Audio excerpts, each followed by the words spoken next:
Assalamualaikum warahmatullahi wabarakatuh. Kembali lagi kawan di Legenda Catur Dunia. Magnus Carlsen tidak hanya mencari uang receh di Title Tuesday. Magnus juga mencari uang receh di Freestyle Friday tadi malam.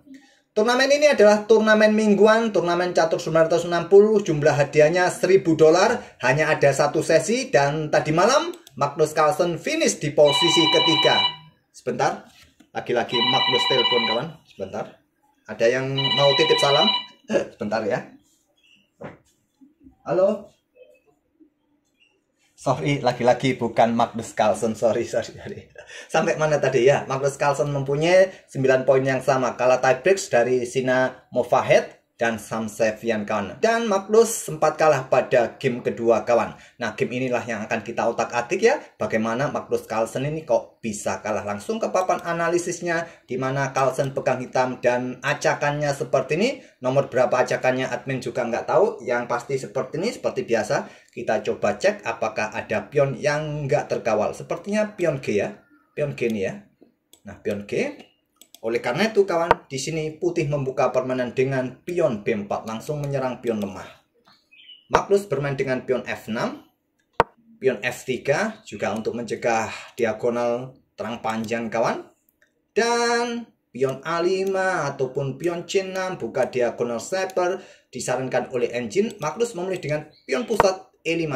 Terlihat cukup prinsipal ya untuk dapatkan ruang pusat sesegera mungkin. Blokade diagonal gelap panjang. Ada pion C4. Kemudian Magnus Carlsen kembangkan kuda D ke E6 terlebih dahulu. Ada kuda G3 dan Magnus mencoba menyisir lewat lajur H. Pion H5. Hentikan dengan pion H4 dan pion C6. Langkah terkuat buat hitam kawan. Memilih dengan langkah kuda ke F4. Magnus langsung keluar menyerang kawan. Cukup agresif ya. Buka juga diagonal snipernya di sini mengincar peta G2 dan pion E3. Usir kuda, Magnus tarik mundur kudanya kembali ke peta E6. Kenapa nggak dicaplok? Karena setelah skak ini raja F2 dan kuda nggak bisa pulang ke rumah. Jadi tarik mundur Magnus, kudanya kembali ke E6. Ada gajah F2. Selanjutnya Magnus menantang pertukaran pion dengan pion A5. Ditolak dengan dorong maju pion B5. Magnus tantang kembali dengan pion C6 dan menteri keluar ke B2 lanjut putih. Ya, lawan Magnus ini adalah seorang FIDE Master asal Iran kawan. Kemudian Magnus mencoba dorong terus pionnya maju ke A4. Di sini putih langsung rokade pendek. Magnus keluarkan menterinya. Sekarang maju ke A5. Banyak perwira yang belum berkembang kawan. Raja pun juga terlihat masih berada di center ya. Tapi Magnus cukup agresif dengan pergerakan pion dorong dan kudanya tadi sempat keluar. Ya, seperti yang kalian lihat, engine menilai putih dalam posisi yang bagus kawan. Raja aman, ruang didapat dengan pion dan perwiranya juga walaupun nggak terlalu banyak yang aktif. Tapi engine menilai di posisi ini putih dalam posisi yang bagus. Ada kuda C3. Pion A3, menteri geser ke C2 di sini, kemudian gajah ini ya ke peta H7 untuk serang menteri geser ke peta D1, selanjutnya gajah pukul gajah. Pilihan Magnus langsung jual beli.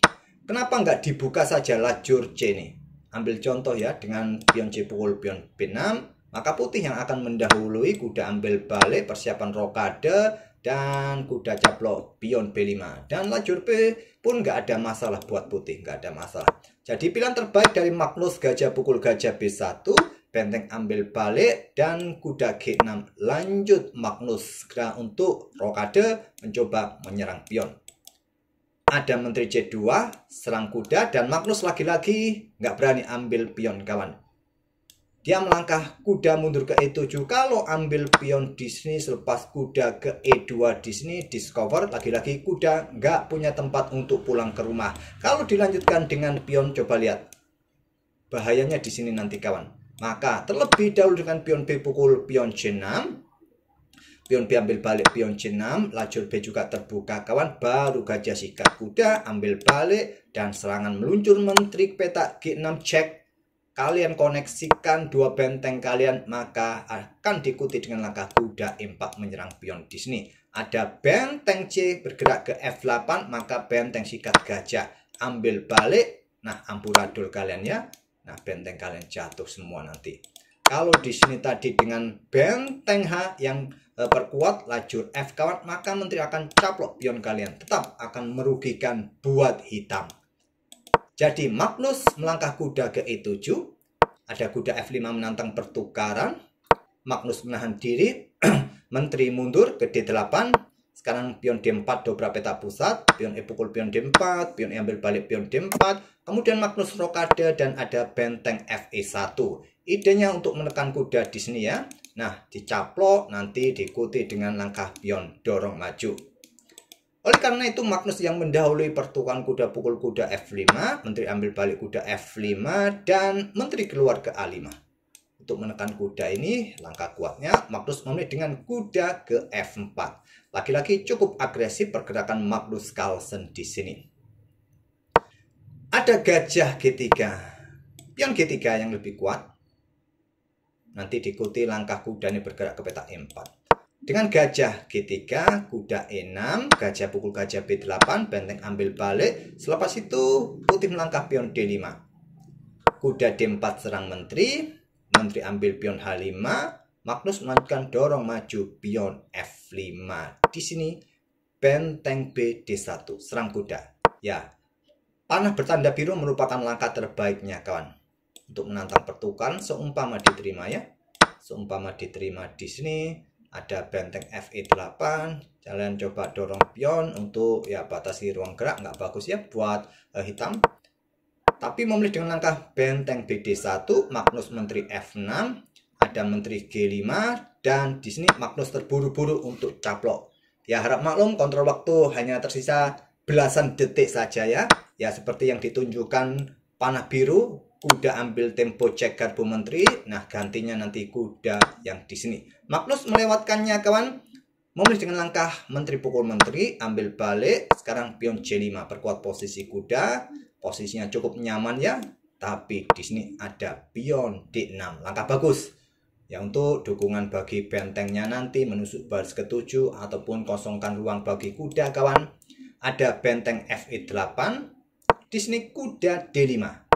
Kuda ke A4 bagus untuk menyerang pion ini kawan. Kalau ada benteng pukul benteng cek, ambil balik. Mungkin dengan pion ini, cuma masalahnya benteng kalian ya akan sibuk di belakang kawan, nggak bagus. Tapi memilih dengan langkah kuda ke D4, Raja F7, benteng E7 cek, benteng pukul benteng, ambil balik oleh pion, benteng E8 dan benteng D3 lanjut putih. Benteng ke E1 sebelum untuk melangkah raja kawan, untuk segera aktif langkah kuat, ataupun juga dengan langkah ke D2 untuk mencegah manuver-manuver kuda. Toh pion ini sementara aman. Tapi memilih dengan langkah benteng D3 mencoba menyerang pion ini. Magnus dengan kuda C2 proteksi pion, ada benteng C3.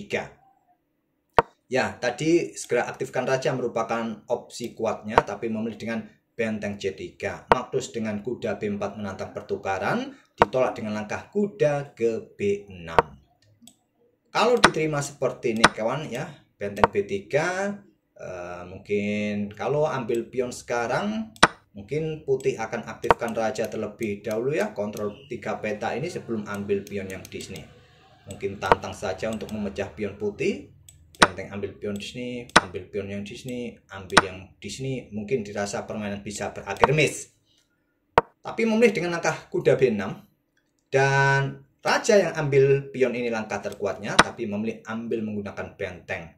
Jadi benteng ambil pion A3 lanjut putih, Magnus raja G6 coba beradali pion yang di sini, mungkin dengan pion F4 bisa jadi, cuma masalahnya di sini juga ya.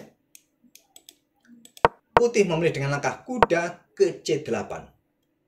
Benteng A7 ini sangat kuat kawan. Segera bisa beradali pion-pion ini dan bisa meloloskan pion di lajur B.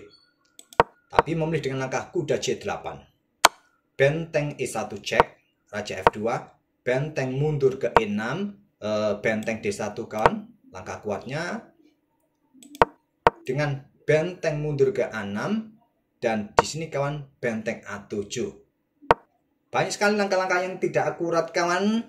Maklum permainan super cepat ya. Kontrol waktu tersisa beberapa detik. Benteng ke E3 menantang pertukaran langkah yang kuat kawan. dan sulit untuk tidak kalian ladeni. Jual beli di sini. Kalau ambil pion yang di sini, maka ada kuda D6 ya, siap berada di pion ini. Pion kalian bisa cepat promosi.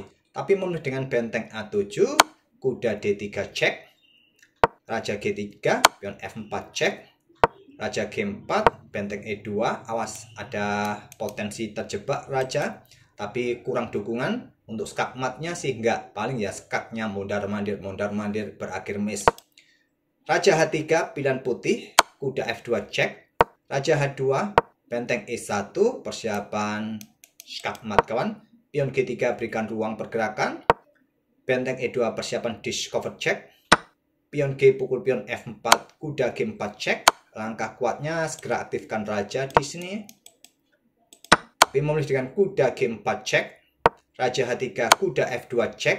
Ya, seperti yang ditunjukkan garis biru langkah terbaik. Memilih raja ke H2 dan kuda D3. Discover cek lagi. Apa langkah terbaiknya di posisi kawan? Tetap ya, raja F5 ini untuk segera aktif. Tapi memilih dengan langkah kuda D3 cek, raja G3. Benteng E1, kemudian kuda D6. Segera dibawa untuk membantu pertahanan, untuk mengawasi peta F5. Bagus juga. Tapi lebih bagus juga segera predeli pion-pion ini. Tapi memilih dengan kuda D6. Benteng G1 cek, raja H2.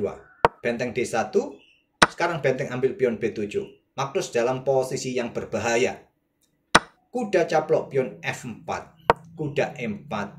Dan di sini Magnus Carlsen blunder, kehilangan benteng karena benteng D2 cek. Caplok dan Magnus menyerah di langkah ke-52. Ya, kalau kalian sering blunder macam Magnus ini, jangan malu ya. Magnus saja blunder seperti ini kawan. Maklum kontrol waktu tersisa 2-3 detik ya. Coba lihat di sini. Ya, sepertinya Magnus ini melangkah pre-move kawan. Ya, pre-move tapi dalam jangkauan kuda. Kalau nggak pre-move ya wassalam Magnus. Jadi jangan malu kalau kalian kena garbuan kuda seperti ini. Nggak tahu ada kuda, ya caplok kawan ya. Oke, semoga bisa menghibur permainan Magnus Carlsen ini kawan. Dan kita akan bertemu di video-video berikutnya. Nanti malam akan dimulai Grand Chess Tour seri pertama kawan. Insya Allah nanti kita coba live ya. Untuk permainan rapidnya kawan. Mungkin nanti 3 game kalau nggak salah. Dan tunggu saja. Terima kasih. Kita akan bertemu di video-video berikutnya. Wassalamualaikum warahmatullahi wabarakatuh.